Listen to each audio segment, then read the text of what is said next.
One of our very first history lessons in elementary is the triumphant story of a fearless Filipino who fought Spanish invaders in April 27, 1521. That's Lapu-Lapu, the legendary fighter who killed Ferdinand Magellan. Now, it's also known as the Battle of Mactan, and someone out there is putting together a grand diorama that depicts this very important part of our nation's history. So joining us now is the project manager of this diorama, Arli John Nim, who's with the Sulu Garden Foundation. Good morning, Arli. Good morning, Paulo. Now, this is amazing work that you and your team have started. You've created this 50 square meter diorama in July. How long will it take to complete? This is huge. This is huge. We started this last June. The actual work started last June, and we are targeting around March 27, 1 month before the celebration of April 27th Battle of Mactan.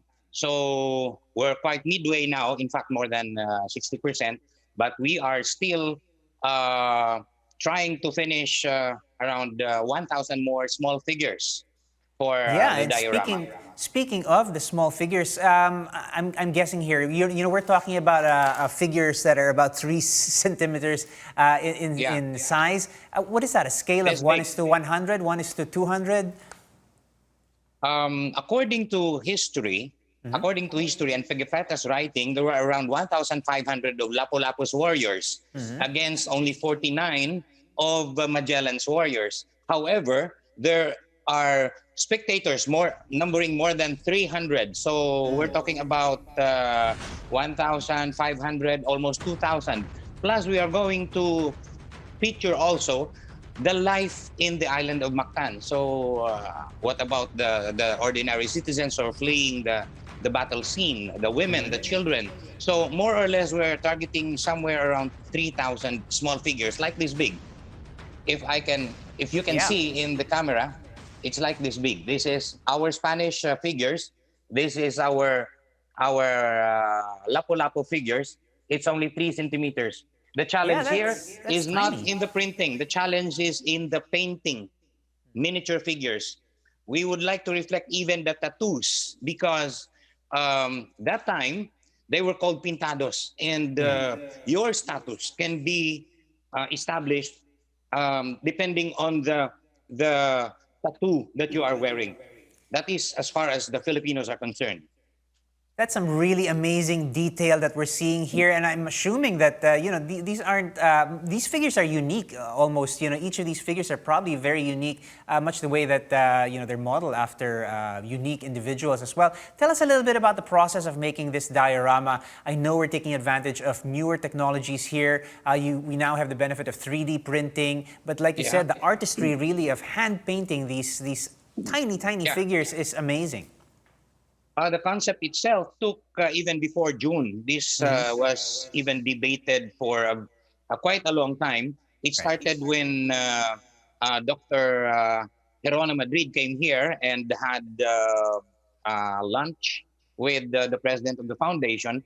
And then that idea of the diorama came.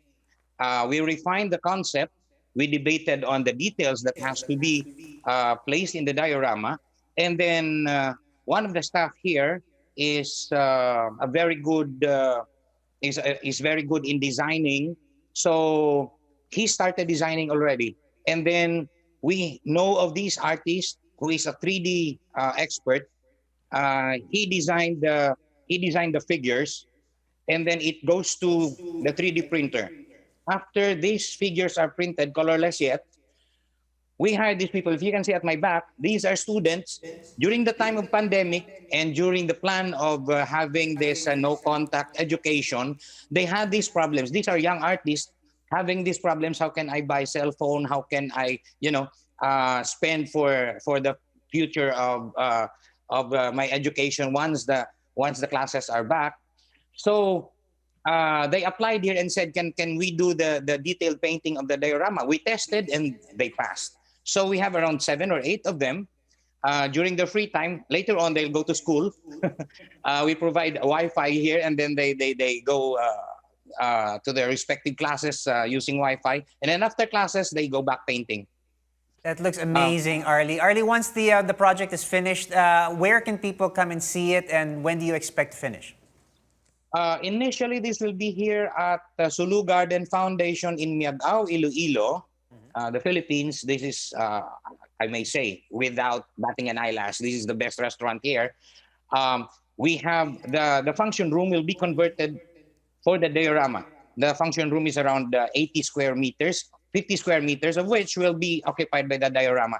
We plan to display this March 27, a month here, depending on the interest of people, until probably May. However, we are also planning, in fact, we have written to the government of Spain and the government of Portugal if they're interested in this diorama. We have written to the local government of Mactan if they're interested in this diorama. We can send them even copies of this diorama, depending on their interest. You know, 500th anniversary, this is our year in the Philippines because this is a worldwide celebration, 3 years of celebration. It started last year, and then ours next year, this year. Next year, it will be Spain because it will end with the celebration of the circumnavigation, the first circumnavigation of the world.